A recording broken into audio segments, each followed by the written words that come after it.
प्यारे बच्चों, आज के इस वीडियो में हम जो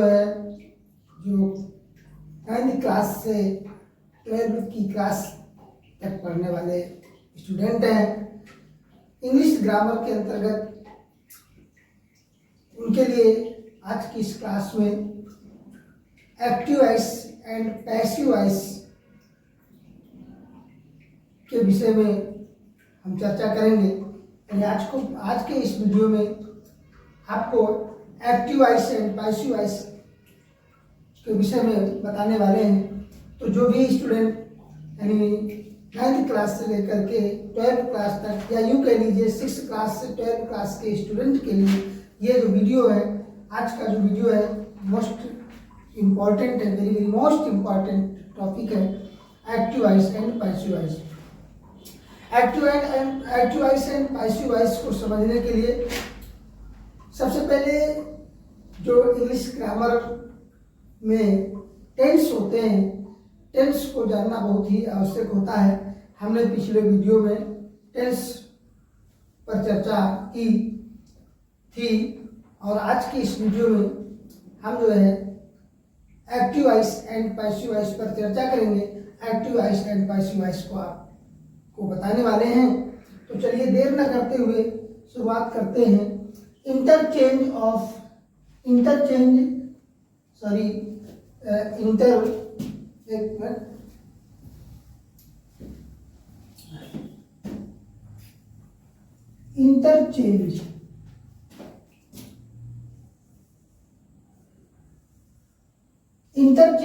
एक्टिव एंड पैसिव वॉइस।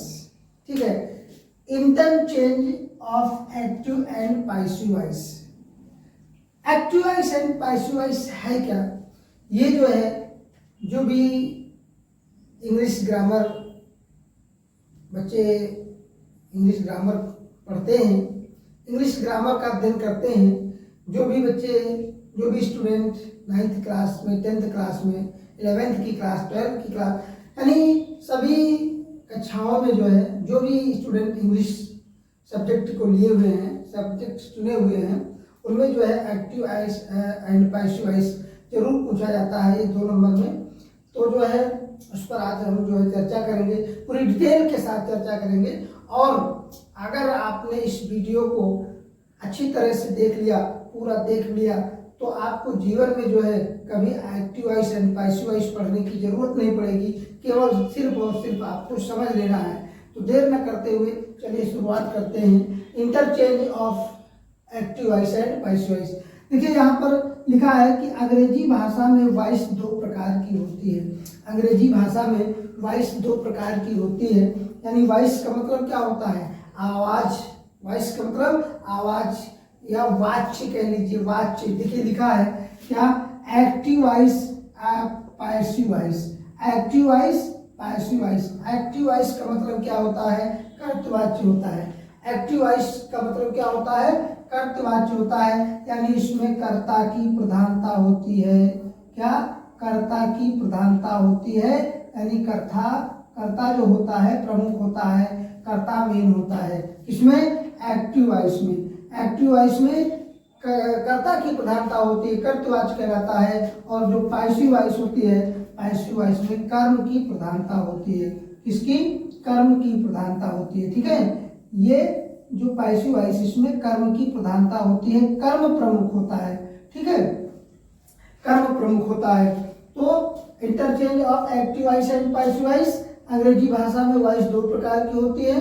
क्या? एक्टिव वॉइस कर्तवाच्य यानी कर्ता की प्रधानता होती है, पैसिव वॉइस कर्मवाच्य कर्म की प्रधानता होती है। ठीक है, तो इस प्रकार से एक्टिव वॉइस और पैसिव वॉइस को समझना।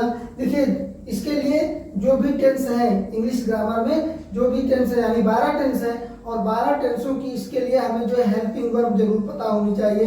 हेल्पिंग वर्ब और उसके क्या रूल्स हैं, कैसे उसके जो है कैसे जो है इंग्लिश से हिंदी में और हिंदी से इंग्लिश में कैसे ट्रांसलेट किया जाता है, ये जो है हमें जो है इंग्लिश ग्रामर में जो है टेंस से ही पता चलता है। टेंस की जब तक जानकारी नहीं हो पाएगी तब तक हम active voice and passive voice नहीं सॉल्व कर सकते हैं और ना ही डायरेक्ट इनडायरेक्ट जो है हम कर सकते हैं। इस प्रकार से हमारे लिए टेंस जो है जानना बहुत जरूरी होता है। और जो टेंस का वीडियो है हम जो है पिछले दिनों में जो है डाल चुके हैं, इस पर टेंस पर हम जो है वीडियो बना चुके हैं। ये जो एक्टिव वॉइस और पैसिव वॉइस है ये पूरे डिटेल में चर्चा करेंगे, लेकिन जो है ये 2 भागों में इसकी चर्चा हम करेंगे।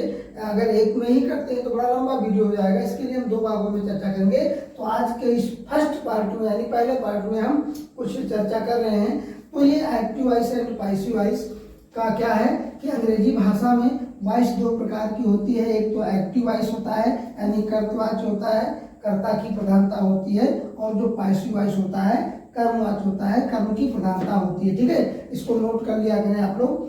तो ये जो है या तो स्क्रीनशॉट कर ले लिया करें या तो नोट कर लिया करें। ये बहुत ही आपके लिए वेरी वेरी मोस्ट इम्पॉर्टेंट जो टॉपिक है active voice and passive voice, क्योंकि ये 9th की क्लास में पूछा जाता है, 10th की क्लास में पूछा जाता है, 11th की क्लास में पूछा जाता है और 12th की क्लास में तो पूछा ही जाता है। तो इसलिए जो है ये आपके लिए बहुत ही यूजफुल है। चलिए आगे जो है जो एक्टिव वॉइस और पैसिव वॉइस है इसको हम एक्टिव से पैसिव में कैसे चेंज करते हैं, एक्टिव वॉइस से हम पैसिव वॉइस में कैसे इसको चेंज करते हैं, इसके लिए कुछ रूल्स होते हैं। क्या होते हैं?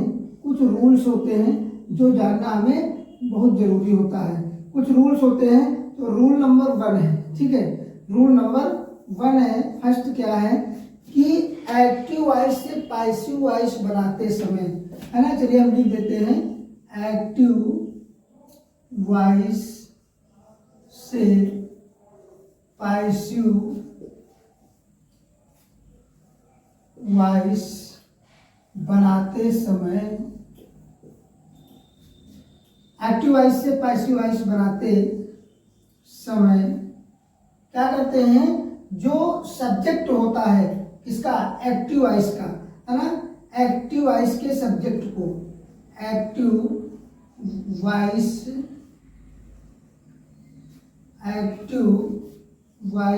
के सब्जेक्ट को ऑब्जेक्ट में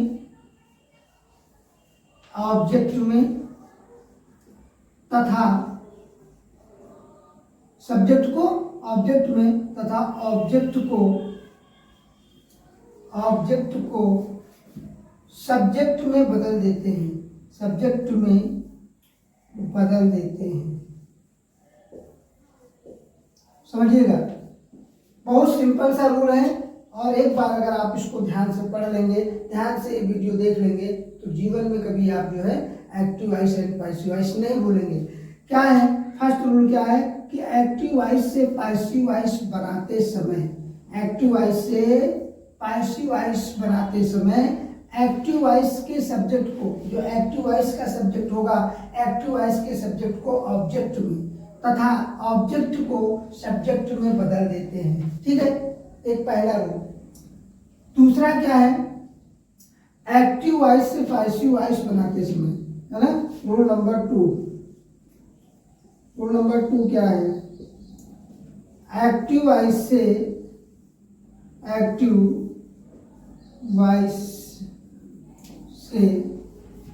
पैसिव वॉइस में चेंज करते समय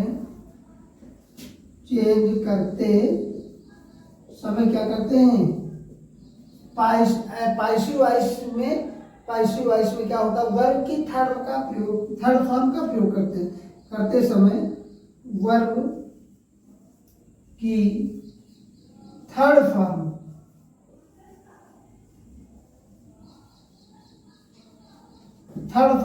का प्रयोग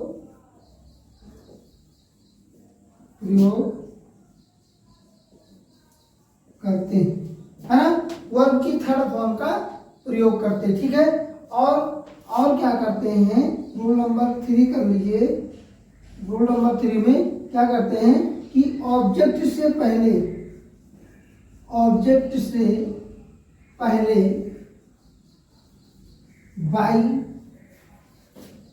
बाई लगाते हैं। ठीक है, ऑब्जेक्ट से पहले बाई लगाते हैं। इसको नोट कर लीजिए, या इसका स्क्रीनशॉट ले लीजिए कि रूल नंबर फर्स्ट क्या है, एक्टिव वॉइस से पैसिव वॉइस बनाते समय एक्टिव वॉइस के सब्जेक्ट को ऑब्जेक्ट में तथा ऑब्जेक्ट को सब्जेक्ट में बदल देते हैं। ठीक है, पहला रूल है। दूसरा क्या है कि एक्टिव वॉइस से पैसिव में चेंज करते समय वर्ब की थर्ड फॉर्म का प्रयोग करते हैं। यानी जैसे एक्टिव वॉइस में वर्ब की फर्स्ट फॉर्म लगी होती है, लेकिन जब हम पैसिव वॉइस में चेंज करेंगे तो ये जो है वर्ब की थर्ड फॉर्म लिखी जाती है, यानी वर्ब की थर्ड फॉर्म का प्रयोग करते हैं, यानी क्रिया की तीसरी अवस्था लिखते हैं। अगला रूल क्या है कि ऑब्जेक्ट से पहले बाई लगाते हैं। ऑब्जेक्ट से पहले बाई लगाते हैं, बहुत सिंपल से रूल है इसके, केवल कुछ एग्जाम्पल के माध्यम से इसको हम अभी आपको समझाएंगे और बहुत आसानी के साथ ये समझ में आ जाता है। ये देखिए, जो कॉम्पिटिटिव एग्जाम होते हैं उसमें भी जो है जो इंग्लिश भाषा का चुनाव करते हैं, जो भी साथी उसमें इंग्लिश भाषा का जो चुनाव करते हैं उसमें भी जो है active voice and passive voice से रिलेटेड प्रश्न बनते हैं। ठीक है, तो कुल मिलाकर के ये सभी के लिए very very most important topic है। इसको बहुत ध्यान से पूरा जो है इस वीडियो को देखना है, स्किप नहीं करना है। हमारे चैनल पर अगर नए हैं तो solution with Rajesh sir channel को आप सब्सक्राइब करें, लाइक करें, दोस्तों में शेयर करें और हमारे वीडियो का नोटिफिकेशन सबसे पहले आपको पहुंचे उसके लिए आप जो है बेल आइकन को जरूर प्रेस करें। ये आपसे रिक्वेस्ट है, निवेदन है कि आप चैनल को सब्सक्राइब जरूर करें। चलिए अब जो है इसके रूल के अकॉर्डिंग जो है कुछ एग्जाम्पल हम देखते हैं, तभी हमारी समझ में आएगा। जब तक हम एग्जाम्पल को नहीं समझेंगे तब तक हमारी समझ में नहीं आएगा। इसको आपने नोट कर लिया होगा। चलिए आगे क्या है, देखिए इसके कुछ एग्जाम्पल जब तक हम नहीं पढ़ेंगे तब तक समझेंगे। जैसे लिखा है कि रमेश राइट आ लेटर। ठीक है, लिखा है रमेश राइट्स आ लेटर। ठीक है, ये सेंटेंस है और ये एक्टिव वॉइस में है। ये एक्टिव वॉइस में है। क्यों एक्टिव वॉइस में है, हम कैसे समझ गए कि ये एक्टिव वॉइस में है? क्योंकि ये जो सब्जेक्ट है ना रमेश, ये सब्जेक्ट है और ये पहले लिखा हुआ है। ठीक है, सब्जेक्ट पहले लिखा हुआ है तो ये एक्टिव वॉइस में है, क्योंकि एक्टिव वॉइस में कर्ता की प्रधानता होती है, कर्ता प्रधान होता है। ठीक है, तो इसमें कर्ता प्रमुख है, कर्ता प्रधान है, कर्ता पहले है। प्रधान का मतलब क्या है? सर्वोपरि। प्रधान का मतलब क्या है? सर्वोपरि। तो कर्ता जो है इसमें पहले है। अब जो है हमें इसका अगर पैसिव वॉइस करना है, पैसिव वॉइस में इसको चेंज करना है। ठीक है, तो क्या करेंगे? अभी हमने जो रूल लिखाया कि एक्टिव वॉइस से पैसिव वॉइस में चेंज करते समय हम क्या करते हैं? एक्टिव वॉइस के सब्जेक्ट को ऑब्जेक्ट में, यानी ये एक्टिव वॉइस का जो ये सब्जेक्ट है इसको हम ऑब्जेक्ट में करेंगे और जो ऑब्जेक्ट है इसको सब्जेक्ट में बनाएंगे। यही तो अभी बताया हमने कि एक्टिव वॉइस के सब्जेक्ट को ऑब्जेक्ट में और ऑब्जेक्ट को सब्जेक्ट में। तो हम इसका पैसिव वॉइस, इस सेंटेंस का पैसिव वॉइस हम बनाते हैं। पैसिव वॉइस में इसको चेंज करते हैं तो क्या करेंगे? इसके जो ऑब्जेक्ट है सबसे पहले हम ऑब्जेक्ट को लिखेंगे। लेटर लिखा है आ लेटर, तो सबसे पहले हम लिखेंगे आ लेटर। ठीक, आ लेटर हो गया। उसके बाद में क्या है? जो ये राइट्स लिखा हुआ है, पहचान करेंगे कि ये किस टेंस का सेंटेंस है। टेंस का सेंटेंस है, यानी किस टेंस से ये जो वाक्य है किस टेंस से है। ठीक है, किस टेंस का सेंटेंस है? तो यहाँ पर देखिए जो वर्ब है, वर्ब में क्या लगा हुआ है? एस या ईएस। वर्ब में अगर एस या ईएस लगा है तो आप समझ लीजिए कि ये प्रेजेंट इंडेफिनिट टेंस का है। प्रेजेंट इंडेफिनिट टेंस का है तो प्रेजेंट इंडेफिनिट टेंस को हम चेंज करते हैं, यानी प्रेजेंट इंडेफिनिट टेंस का अगर एक्टिव वॉइस है तो उसको हम जब पैसिव में चेंज करेंगे तो प्रेजेंट कॉन्टिन्यूअस में चेंज करेंगे। किसमें चेंज करेंगे? प्रेजेंट कॉन्टिन्यूअस, यानी एक टेंस आगे हम बढ़ा देते हैं, किसमें? एक्टिव से पैसिव वॉइस में बदलने के लिए। तो यहाँ पर जो है ये प्रेजेंट इंडेफिनिट में है तो इसको प्रेजेंट कॉन्टिन्यूअस में चेंज करेंगे तो क्या करेंगे, प्रेजेंट कॉन्टिन्यूअस टेंस की हेल्पिंग वर्ब लगाएंगे। क्या करेंगे, प्रेजेंट कॉन्टिन्यूअस टेंस की हेल्पिंग वर्ब लगाएंगे। आ लेटर इज, अब यहाँ पर राइट जो वर्ब है तो वर्ब तो हम लिखेंगे ही, है ना, वर्ब तो लिखी ही जाएगी, लेकिन वर्ब की थर्ड फॉर्म लिखी जाएगी। यहाँ फर्स्ट फॉर्म है, यहाँ एक्टिव से पैसिव में चेंज करेंगे तो हम थर्ड फॉर्म का प्रयोग करेंगे। A letter is written. अब यहाँ पर हमने एक पॉइंट और लिखाया था, एक रूल, कि ऑब्जेक्ट से पहले बाई लगाते हैं। तो अब यहाँ पर ये सब्जेक्ट है, इसको हम ऑब्जेक्ट में ले जाएंगे तो यहाँ पर लिखेंगे क्या, रमेश लिख देंगे, ठीक। लेकिन ये ऑब्जेक्ट है तो ऑब्जेक्ट से पहले बाई लगाएंगे तो क्या हो गया कि a letter is written by Ramesh. तो इस प्रकार से पैसिव वॉइस में चेंज हो गया, ठीक है। अगला जो है एक्टिव वॉइस है, अगला क्या है, एक्टिव वॉइस लिखा है सी कुक्स द फूड, ठीक, फूड। ये एक्टिव वॉइस में है, क्यों, क्योंकि यहाँ पर सब्जेक्ट पहले है, सब्जेक्ट पहले है, एक्टिव वॉइस में है तो सी कुक्स द फूड। अब यहाँ पर जो ऑब्जेक्ट है यानी कर्म है, इसको हम सब्जेक्ट में बदलेंगे तो द फूड हम पहले लिखेंगे, द फूड हम पहले लिख देंगे, ठीक। किस टेंस में एस लगा हुआ है, प्रेजेंट परफेक्ट, उसमें प्रेजेंट इंडेफिनिट में है तो प्रेजेंट कंटीन्यूअस में बदलेंगे तो इज। फूड के हिसाब से, फूड के अनुसार यहाँ हेल्पिंग वर्ब लगेगी, इज हो गया। अब यहाँ कुक्स है ना, कुक्स, कुक माने क्या होता है, पकाना होता है ना, तो यहाँ पर इसका थर्ड फॉर्म हो जाएगा, क्या हो जाएगा, कुक्ड, है ना, कुक्ड, एक मिनट, कुक्ड हो जाएगा, ठीक। The food is cooked. अब यहाँ पर बाई लगाएंगे क्योंकि ऑब्जेक्ट से पहले बाई लगता है और ये सी है, सी है ना, तो ये सी का ऑब्जेक्टिव जो केस होता है वो हर हो जाता है, सी का ऑब्जेक्टिव केस क्या हो जाता है, हर हो जाता है, ठीक है। ही का ऑब्जेक्टिव जो केस होता है वो हिम हो जाता है, ही का हिम, सी का हर, है ना। तो यहाँ the food is cooked by her, ठीक है। तो इस प्रकार से ये जो है एक्टिव वॉइस से पैसिव वॉइस में चेंज किया जाता है, ठीक।